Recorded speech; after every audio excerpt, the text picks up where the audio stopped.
Почитувани, добар ден. Гостин во неделното интервју на Радио Слободна Европа е дополнителниот заменик министер за земјоделство, водостопанство и шумарство, господинот Лјупчо Николовски. Господине Николовски, една од причините зошто сте ставен на оваа функција е ставот на опозицијата дека преку овој сектор се злоупотребуваат субвенциите за изборни манипулации. Имате ли конкретни докази сега за ваквите тврдења? Не само СДСМ и не само опозицијата, доста меѓународни извештаи, релевантни за следење на кои што произлегуваат од следењето на изборите, констатираат дека субвенциите и доделувањето на државната земја се инструменти преку кои што власта кои ги употребува, односно злоупотребува во изборни цели за својата политичка гарнитура. Тоа беше констатирано и затоа токму договорот од пржино подпишан од сите политички партии, имплементиран во законот за влада, подразбира дека влегуваме во ова министерство токму како контролори на процесот кој што претходно се одвивал, односно доделувањето на субвенциите на државната земја. Платежната агенција е една од најконтроверзните институции под водство на оваа власт, која што вели дека троши 100 милиони евра годишно, кои што според нивни извештаи не се толку, исплатата на субвенциите е 60 до 70% од предвидените за претходните години, но од друга страна не дава никаква отчет пред јавноста за тоа како се трошат парите. Уште повеќе затоа што и сега јас како дополнителен заменик министер со изедначени права и обврски со министерот за пристап до неограничен пристап до информации, податоци, документи, но и подпишување на акти.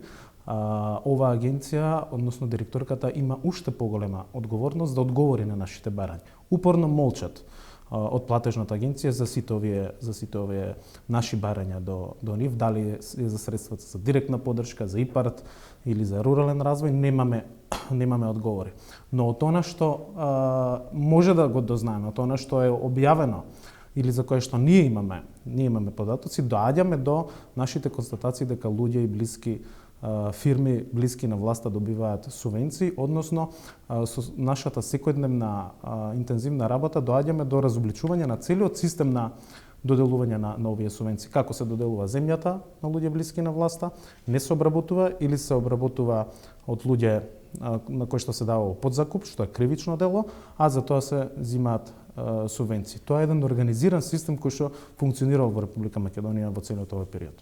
Колку случаи досега сте откриле на злоупотреба на државни пари за изборна манипулација? Сето она што го правиме секојдневно докажува и покажува дека власта ги користи земјоделците само вистинските како гласачка машинерија само за пред избори. Ги смета само како гласачки ливчиња во изборната кутија.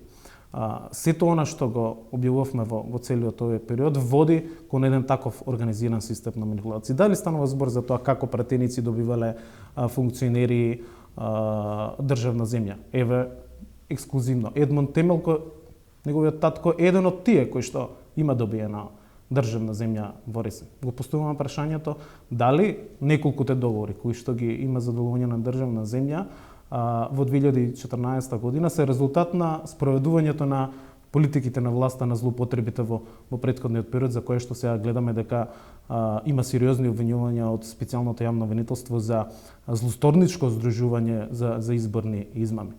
Тоа ќе го дообјасниме и во следниот период како целосен случај во кој што е вмешан граначалникот на Пустец Едмон Темелко. Со субвенциите исто така покажавме како луѓе блиски на власта и прашавме дали платежната агенција оди во контрола, пример, во ЗКП Лагонија, која што добива околу 4,5 милиони евра во последните неколку години. Од друга страна, имаме и луѓе, нашата улога и да ги заштитиме земјоделците вистинските. Овде во нашата канцеларија поминаа стотици луѓе со конкретни решенија, со правосилни пресуди на управен суд, извршни пресуди на кои што не им се исплаќаат субвенции.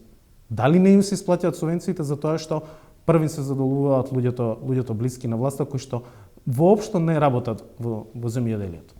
Реалната состојба и во другите сектори, скандалите со агенцијата за храна, со извозот на огревно дрво во Грција исто така е поврзан со изборите. Сето она што во наредниот период ќе го објавиме во делот на водостопанство, во делот на јапонската помош и многу други случаи се директно поврзани со изборите, односно со притисокот на гласачите кои што го правела политичката партија на власт во целиот овој период. Затоа сега вистинските земјоделци не имаат имаат на кого да се подпрат и затоа ги документираме, објавуваме сите злоупотреби, но уште повеќе во наредниот период ќе се занимаваме и со тоа што ние ќе направиме во делот на нашата понуда до гласачите, односно до земјоделците во пресрет на изборите кои што ќе бидат. Го спомнавте таткото на Едмонд Темелко дека добил договор за концесија на државно земјиште. По кој основ го добил и каква е состојбата на терен во врска со тоа земјиште? Го спомнав Едмонд Темелко бидејќи го врзуваме со актуелните случувања на специјалното јавно обвинителство и увинувањето кои што ги има ова обвинителство и кривичните пријави за Едмонд Темелко и за една организирана структура околу Груевски, која што функционирала во претходниот период и која што го ставила според кривичните пријави она што го дознавме целокупниот систем во Министерството за внатрешни работи во служба да обстои на државно и централно ниво на власт. И затоа доаѓаме во нашата секојдневна работа до луѓе кои што се блиски на власта, кои што одработуваат, а кои што добиваат државна земја или узурпираат државна земја. Сето она што се однесува на договорите кои што ги има таткото на Едмонд Темелко, ќе ги обелодениме во јавноста, се со цел да ја заокружиме и оваа приказка која што и за многу други функционери во Ресен, поточно, блиски луѓе на власта, директори, раководители, како тоа добивале земја, а со слики е документирано дека земјата не се обработува, но од друга страна веројатно за истите се добиваат и субвенции. Сето тоа кога ќе го заокружиме како случај, ќе го обелодениме на целокупната македонска јавност. Што конкретно ќе преземете до изборите за да спречите злоупотреба на државни пари за изборна манипулација? Се она што по законот за влада ми го дава како право први, а тоа е неограничен пристап на информации, подпишувањето на акти заедно со министрот, за кое што уште немаме доставено од кабинетот на министерот ниту еден акт за подпишување кој што е поврзан со изборите.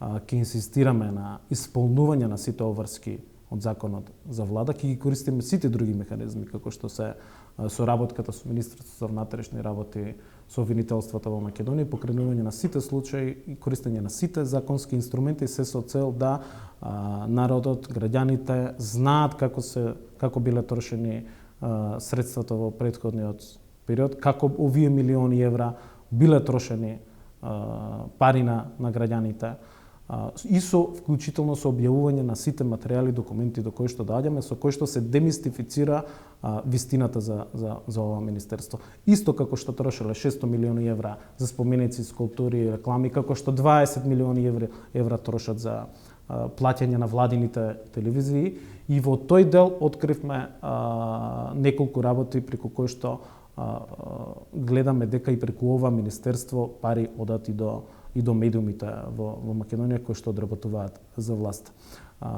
Нема да застанеме, ќе објавиме се што имаме, ќе истражиме и користиме сите наши законски механизми.